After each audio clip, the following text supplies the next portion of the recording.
truly think that when you are up leveling in life, it's like up leveling in a video game. And my partner and I, we just moved into our next level apartment, which I'm super excited about. I think it's like day 3 or day 4. And it just feels really good. You know when, and I thrive off new environments as well. But you know when you're just somewhere and it's like, my soul feels really good in this. And I was thinking about in the past, and I have these discussions with my clients, but a lot of the time when I wanted to get to the next level or hit the new stage of life, I would always look for what's wrong with me. I would always pick apart my current identity, my old identity, and start to shame and start to judge. And I see this in my clients when they come and work with me.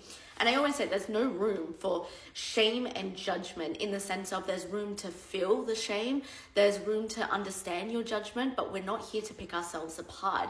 And so if you're currently doing this, if you're doing the inner work, and if you're trying to get to the next level, whatever that is to you, you're trying to reach your version of success, instead just get curious about your current identity. And that has been one of the biggest game changers for me, is curiosity, which really leads into understanding yourself subconsciously. Like, who am I really? Why do I lead myself in the way that I do?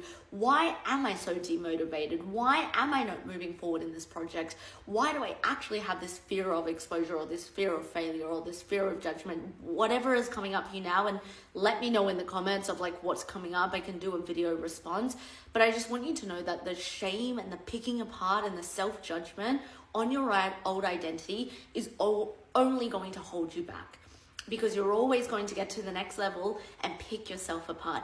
And now instead, as I've reached this new level, new identity, and this new persona and this new energy, I'm thinking, all right, who am I right now? Like, who am I really? What can I embrace? What can I fully love about myself? What is there still yet to own, love, and heal about myself? But how can I get really curious about my programming? How can I get really curious about the narratives that I'm currently telling myself that aren't serving myself? And that's absolutely okay.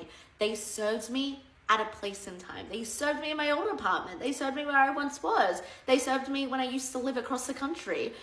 And I think when we become okay with understanding that we're allowed to get curious when it comes to our healing journey, and it doesn't always have to be these grand, big epiphanies that are always happening. Sometimes it's just in the small ways of really developing the relationship with yourself and understanding, hey, what is my subconscious mind saying about me? What are my belief systems?